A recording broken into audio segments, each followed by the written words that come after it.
Okay, welcome back to AlgoJS. Today's question is LeetCode 298, binary tree, longest consecutive sequence.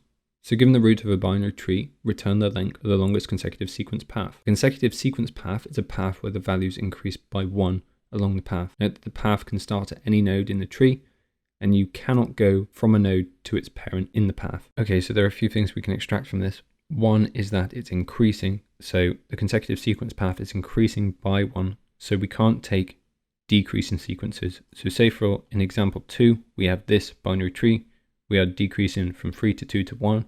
That is a consecutive sequence, right? But it's a decreasing consecutive sequence. So we don't include those. Another thing to include is that we don't include nodes going to their parents as a consecutive sequence. So it always needs to be going down to its children. So in this first example, we have this binary tree. We start off at 1. 1 can be considered start of a sequence, so we'll have some kind of count that will store that. Then we go down to 3. 3 is greater than 1 by more than 1, so it's not, this 1 to 3 is not a consecutive sequence. Then we go down 3 to 2. 2 is less than 3, so we're not doing decreasing consecutive sequences. Also, when we go back up 2 to 3, that is going up to its parent, and as it said here, you cannot go from a node to its parent in the path. And then we have the consecutive sequence here, so 3 goes to 4, goes to 5, so count is going to be 3, and here you have it. Output is equal to 3. So this is a pretty tricky question. There are a few things we need to keep track of as we go down this tree. So one is going to be a count, right? We're going to have a count variable, which is going to store the current consecutive sequence, which we can set to 0. We're also going to need a maximum, and this is going to store the current maximum consecutive sequence. So we can update this based on the value that's passed into count as we go through this DFS recursive call. And this can be set at -infinity to begin with, because we always want count, the first value of count, to be greater than the maximum. So how are we going to compare a position like 3? How are we going to compare it with the previous node? We need to keep track of this previous value, right? We need to be passing that into the DFS recursive call when we're going down to its children. So we're going to have a previous value, which we can also set as -infinity, and this will be a placeholder. So if we start off at 1, we look at the root node, this can be considered as the starting point to a consecutive sequence. So at this point, we have a previous value, which is equal to -infinity. Now we need to compare to this previous value, the value of 1. So is the difference between the two, is the root value greater than previous by 1? No, it's not.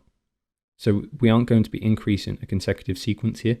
So we can just set the count at this point to 1. And the reason we do this is because each node can be considered the start of a sequence. So we'll set that as the sequence. We can update maximum here.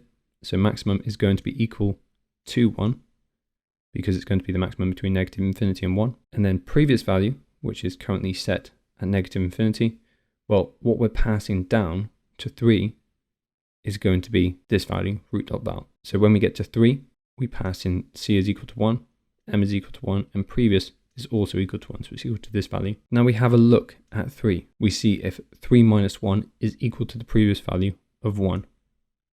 It's not, so we can start a new sequence here. So c is going to be equal to 1, maximum is also going to be equal to 1, and we can pass this information down to 2. But remember to update the previous value to equal 3.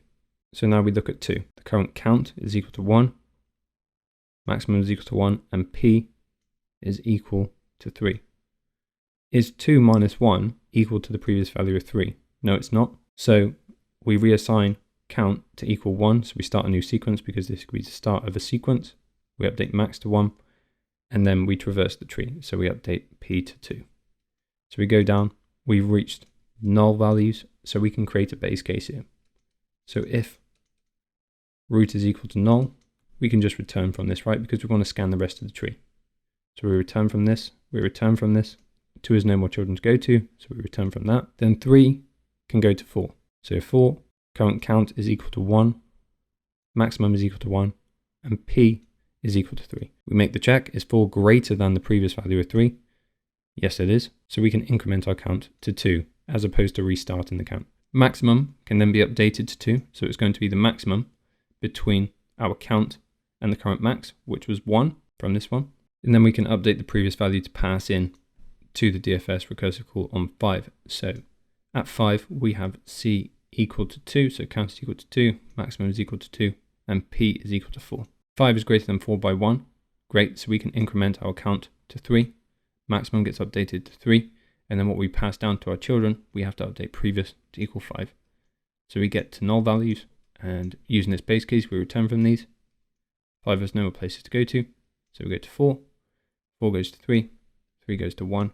And then we exit this DFS recursive call. And there is an edge case here, so if maximum is equal to negative infinity, we need to return 0.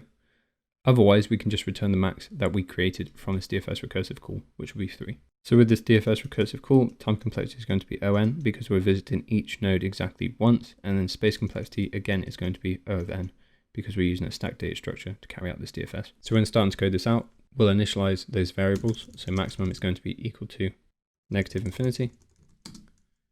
Previous is also going to be equal to negative infinity. And count is going to be equal to 0. Then we can create our DFS function.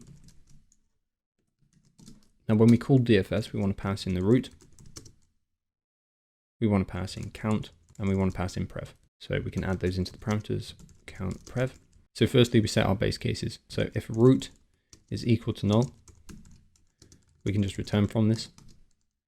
Now we can make the check to see whether this is going to be an addition to the count, as in we have found an extra consecutive value within our sequence, or whether it's going to be the start of the sequence. So if root.val -1 is equal to previous, we can increment our count, else we assign the count the value of 1.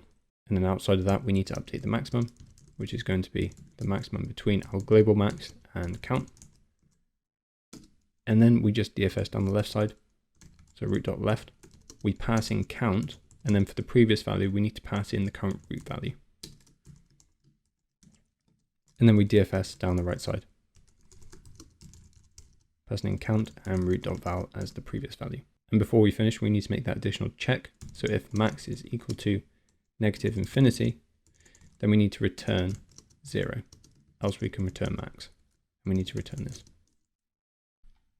Let's give this a run, submit it, and there you go.